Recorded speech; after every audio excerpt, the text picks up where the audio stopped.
Olá. Sabe, quando olhamos para a Bíblia, é fácil vê-la como, bem, uma biblioteca gigante, cheia de histórias, poemas, leis, um pouco de tudo, certo? Mas e se houver algo mais? E se tudo isso estiver de alguma forma conectado? É essa a ideia que vamos desvendar aqui. Ok? Vamos mergulhar fundo nisto. E se todas aquelas histórias que conhecemos, sabe, Adão e Eva, Moisés, o rei Davi, e se não forem só histórias soltas, mas sim capítulos de uma única e gigantesca saga? Uma história com um fio condutor, do princípio ao fim, sobre um grande plano de resgate. É exatamente essa a perspectiva que vamos explorar, do primeiro ao último livro. Então, para acompanharmos esta grande narrativa, vamos dividi-la em 6 atos principais. Primeiro, vamos estabelecer a ideia de uma história única. Depois, vamos ao início de tudo, a criação e o momento em que as coisas correram mal. A seguir, vamos ver como um povo e uma promessa começam a dar forma ao plano. Isso leva-nos ao clímax da história, e a partir daí, vemos como a mensagem se espalhou pelo mundo, até chegarmos ao grande final. Ok, primeiro ato, a ideia de que tudo isto é uma história só. O fio que costura todas as páginas, de Gênesis a Apocalipse, é este conceito do plano de salvação. E, no fundo, é isso, a história de um plano. Um plano para consertar algo que se partiu logo no início de tudo. Mas o que é exatamente este plano de salvação? Pensem nele como o fio condutor de toda a trama. É a história de como Deus entra em ação para resgatar e restaurar não só a humanidade, mas toda a criação, que se desviou do seu caminho original. Entender este plano é, na verdade, a chave que abre a porta para vermos como todas as peças se encaixam, da primeira à última página. Certo, vamos agora ao segundo ato. Toda a grande história precisa de um conflito, de um problema inicial, não é? E a narrativa da Bíblia não é diferente. Começa com um cenário perfeito, mas, rapidamente, algo acontece. Surge um problema que vai lançar a sombra sobre todo o resto da história. Então, o que aconteceu? No começo de tudo, a imagem que nos é dada é de um mundo perfeito, com a humanidade a viver em total harmonia com o seu Criador. Mas foi-lhes dada uma escolha, um teste de confiança. E a escolha foi pela desobediência, um momento que conhecemos como a queda. Essa decisão quebrou a relação e trouxe o pecado e a morte para o mundo. Só que mesmo ali, no meio das consequências, no meio da ruptura, surge a primeira, pequenina, promessa de esperança. Uma pista de que alguém viria para um dia esmagar o inimigo. E isso leva-nos ao nosso terceiro ato. Com uma promessa no ar, como é que este plano de resgate se começa a ganhar forma? Bem, não acontece de um dia para o outro. É um plano que se desenrola lentamente ao longo de séculos. E a história mostra Deus a escolher uma pessoa e, através dela, um povo específico para carregar essa promessa, para ser o portador da esperança para o resto do mundo. E vemos esta promessa a ganhar foco ao longo do tempo. Pensem nisto. Primeiro temos Abraão. A ele é dito que, através da sua família, todas as famílias da terra seriam abençoadas. Centenas de anos depois, aparece Moisés, que lidera esse povo para fora da escravidão e lhes dá a lei, transformando-os numa nação. E ainda mais à frente, o rei Davi recebe uma promessa ainda mais específica, onde os seus descendentes seriam um rei para sempre. Cada um destes momentos é como um tijolo a construir a base para o que está para vir. Mas a história deste povo não foi, de todo, uma linha reta de sucesso. Longe disso. Especialmente durante o tempo dos juízes, vemos um ciclo trágico a repetir-se vezes sem conta. O povo esquecia-se de Deus, era oprimido, arrependia-se e pedia ajuda, Deus enviava um libertador. E pouco tempo depois, tudo recomeçava. Este padrão repetitivo mostrava uma coisa de forma muito clara. Era preciso uma solução muito mais profunda. Algo que não mudasse só as circunstâncias, mas que mudasse o próprio coração humano. E essa necessidade de uma mudança interior leva-nos a este conceito de duas alianças. A antiga aliança, aquela baseada na lei, nos sacrifícios de animais, era como uma sombra. Era importantíssima, não me interpretem mal. Mostrava a seriedade do pecado, a santidade de Deus, mas era uma sombra que apontava para algo real que estava para vir.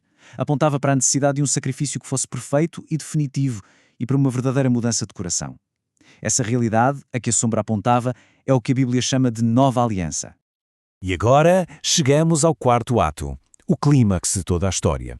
Imaginem, depois de séculos de promessas, de ciclos intermináveis de desobediência e, por fim, 400 anos de silêncio, sem nenhuma palavra de um profeta, a história chega ao seu ponto de viragem, o momento que tudo o que vimos até agora estava a anunciar. Tudo começa de forma humilde. Um bebê nasce numa pequena e esquecida cidade, Belém. Mas quando Jesus cresce e começa o seu ministério, fica claro que ele não é um mestre comum. As coisas que ele diz são de uma ou outra categoria. Ele não se apresenta como mais um profeta na linha de sucessão, não. Ele afirma ser o próprio caminho, a verdade e a vida, o único acesso a Deus. Ele era literalmente a promessa em carne e osso.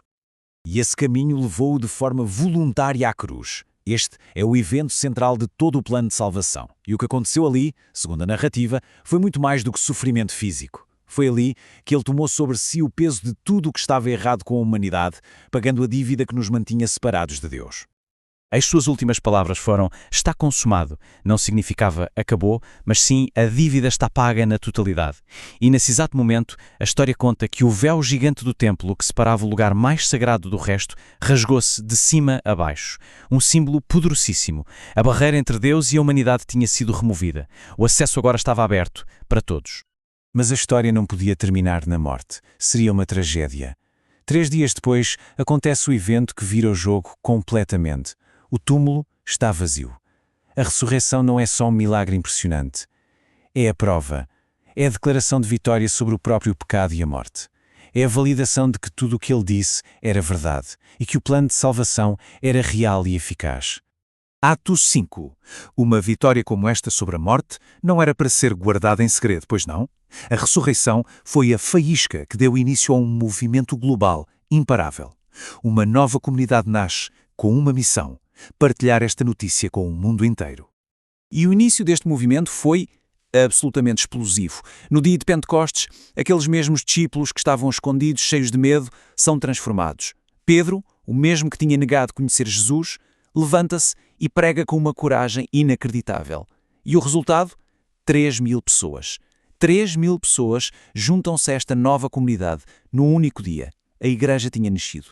Essa igreja primitiva vivia de uma forma completamente radical, partilhando tudo o que tinham. Claro que a perseguição não demorou a chegar, mas ironicamente foi precisamente essa perseguição que fez com que a mensagem se espalhasse para fora de Jerusalém. E depois temos uma das maiores reviravoltas de toda a história. O maior perseguidor da igreja, um homem chamado Saulo, tem uma conversão dramática e torna-se Paulo o maior missionário de todos, levando as boas novas aos confins do Império Romano. E chegamos ao último ato, o grande final, o livro do Apocalipse.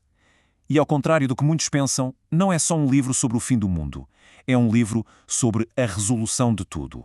É o culminar daquele plano que começou, lembram-se, com uma pequena promessa sussurrada lá atrás, num jardim.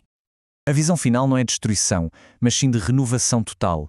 João vê um novo céu e uma nova terra. E este ponto é fundamental. A história não acaba com as pessoas a fugirem do planeta, mas sim com o próprio planeta a ser restaurado. O plano de salvação sempre incluiu toda a criação. A história que começou num jardim acaba numa espécie de cidade-jardim, onde Deus volta a viver com a humanidade. E nesta nova realidade, o último inimigo, a morte, aquele que entrou na história lá na queda, é finalmente e para sempre derrotado. E com o fim da morte vem o fim de todo o sofrimento. A imagem final é de uma intimidade tão profunda e restaurada que o próprio Deus enxuga cada lágrima. Acabou-se a dor, o luto, o choro. Aquela fratura do início é finalmente curada. A história chega à sua conclusão perfeita. E assim, esta grande narrativa de Gênesis e Apocalipse, na verdade, não termina com um ponto final. Não é uma história fechada para se pôr na prateleira. Ela termina com uma promessa e um convite que continua a ecoar até hoje. E deixa uma pergunta no ar para todos os que a ouvem. Qual é a resposta a este convite?